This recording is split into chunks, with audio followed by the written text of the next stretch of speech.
Hey guys, this is Crazy Penguin, and welcome back to my weapon loadout spotlight. This time I'm going to cover the MP7 and how great it is in free-for-all with the setup that I will suggest for you. I got this game not too long ago. You can see I joined almost 3 minutes late, 10 kills behind, and at one point I think I was 14 kills behind the leader.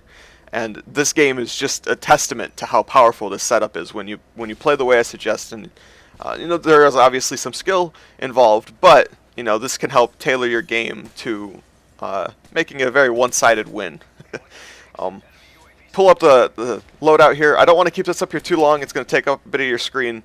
But quickly, MP7 obviously, it's very versatile, short range, long range, and it's going to give you the mobility you need.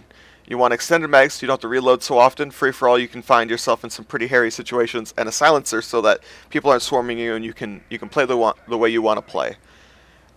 You pair that with assassin, and you set the pace for the game. This is, you get to play how you want to play. You don't have to worry about UAVs. Somebody else isn't in control.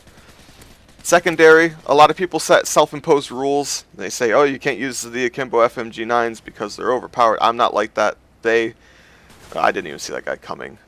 They made the mistake of making them the way they are. I'm going to exploit that until they fix it like they should. That's kind of my stance on that. Lethal and tactical grenades don't really matter. Use what you're comfortable with. Sleight of hand fits my playstyle. It's not necessary. Touchdown Assassin Pro. Dead silence I use so that I can sound whore and so that people can't sound whore me. That kind of fits with the whole, set the pace. I don't have to be at any other person's mercy. I get to kind of just roam around without worrying. Killstreaks is the important part. I'm comfortable with a Predator, Tac Chopper, and a Pavelow. Generally, if you make it to your Pavelow and you're not, at the last second, that thing's going to win the game for you. But you need to be able to get to it. If you can't get to it, then you might be more comfortable with a UAV, Predator, and a Tac Chopper.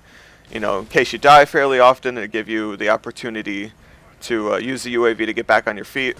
Or another viable setup would be Predator, airstrike, and then a Tac Chopper. And that way, if you get to your Predator and somebody isn't right on top of you, you're going to get through all your kill streaks and they're going to rack you up a nice sum of kills. It's going to put you, and it's going to give you a nice burst of points. Just switch your game up a little bit, keep it fresh and entertaining.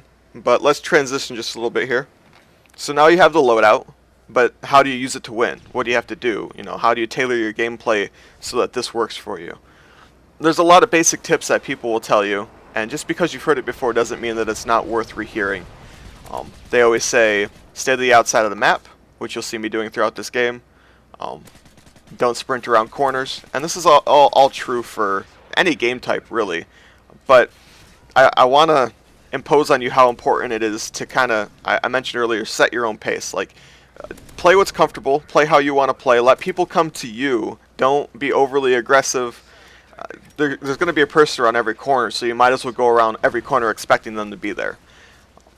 Sprinting through buildings and stuff like that isn't gonna work out. You might win those gunfights, but eventually you're gonna be in a scenario that you can't win. So, like I said, set your own pace. Play the way you want to play. Like as you can see here, I'm kind of camping. But if you want to win, sometimes that's what you got to do. They shot down my helicopter, but it wouldn't even matter because they called it an EMP. And I'm so far behind right now. I'm thinking there's no way I'm going to win this. I got to wait out this EMP. And you can't see the graphic because of Assassin Pro, but I wouldn't be able to call my Pavelow until it's finished. So set your own pace. Play how you're comfortable playing. For me, that's, if I'm approaching a kill streak that's going to help me win the game, I'm going to do whatever it takes to survive and get those final kills. Generally, you'll see my game style change at that point, and I'll get a little campy or even more cautious than I already am. And this coming up here, I didn't see this guy at first, but I kind of do a double take. That is how powerful the MP7 is. That is absurd. That is like one of the longest shots, kind of reserved for those, ACR or sniper shots. That's why I chose the MP7, and that's why you should use it. So here I got my Pavelow now, but I can't call it in thanks to the EMP, and I'm still behind here. And here's another scenario. I was just uncautious. I ran out in the open, and I got one person, but I got caught by the other. And I don't know how that guy died so quickly. That Kira guy who I just killed second, he's the one who's currently in the lead and has been the entire match. And you can see the score now kind of starting to turn around. It's because my Pavelow's doing work. I get full use out of this thing. It never gets shot down. the SAM turret's gone, and it stays up the entire duration of its life, and that's how powerful this thing is. But the game's wrapping up here. I don't want to hold you guys too long. I hope you understand kind of how to use this setup. I would appreciate it if you guys let me know what works for you, how you win free-for-alls, what your normal KD is during it, how you tend to play, etc. I'm always looking to improve my game as well. I like to impart some of the information I have, but doesn't necessarily mean that I'm always right. So take everything with a grain of salt. I appreciate your time, and I'm going to leave you here with a few game-winning kill cams that I've gotten using this setup, and kind of a further testament to how powerful this can be. I played a couple of sessions prior to making this video, and over the course of a couple hours I won plenty of games with an amazing score just by playing smart, tactically, you know, the way I like to play, and not letting anybody tell me different. So, you know, 30 and 2, 30 and 3, 30 and 4, 30 and 5s, they're not uncommon. They're actually fairly simple when you play smart. So I hope you learned something. If not, I apologize. Appreciate a like if this helps you, if you found this helpful. And I'll see you in the next video, guys.